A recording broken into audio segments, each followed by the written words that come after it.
Greetings! Today I'll be speaking about Japanese involvement in the First World War. During World War I, Japan honored the Anglo-Japanese alliance of 1902 as it entered the war against Germany and its allies. Japan increased trade with the Far East and provided goods which Europeans no longer could due to the war and fighting. They invaded and occupied Chinese territory, which was owned by the Germans. Meanwhile, they provided the European allies, which were in the war, with essential shipping and goods. During the First World War, Japan declared war on Germany, seizing Germany's military bases on the Shandong Peninsula in the north of China, while its navy occupied Germany's South Pacific possessions. Their participation heavily benefited Japan.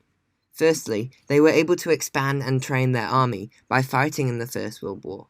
Meanwhile, it was able to expand its economy due to increased trading. Finally, Japan gained land as it captured German-owned Chinese territories.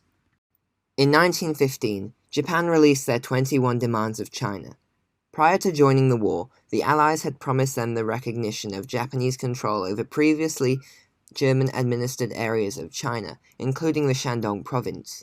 However, during 1917, China joined the war on the side of the Allies as they declared war on Germany, on the condition that Shandong would be returned to China if they won the war. Therefore, it is understandable why Japan's demands resulted in anger in China and protests in major Chinese cities.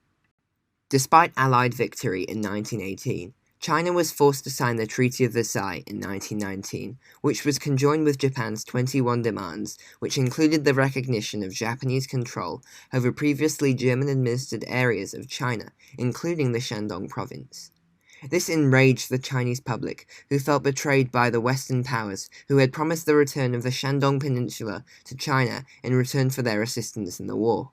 They believed that Western powers were unconcerned by the feelings of China, as they gave up parts of China, just like they had when they carved them up into spheres of influences.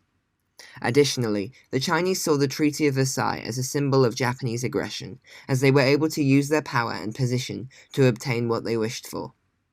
Protests began on May 4th, 1919, and by June, labor strikes were being organized across China with the aim of urging the government to take action and pursue better terms.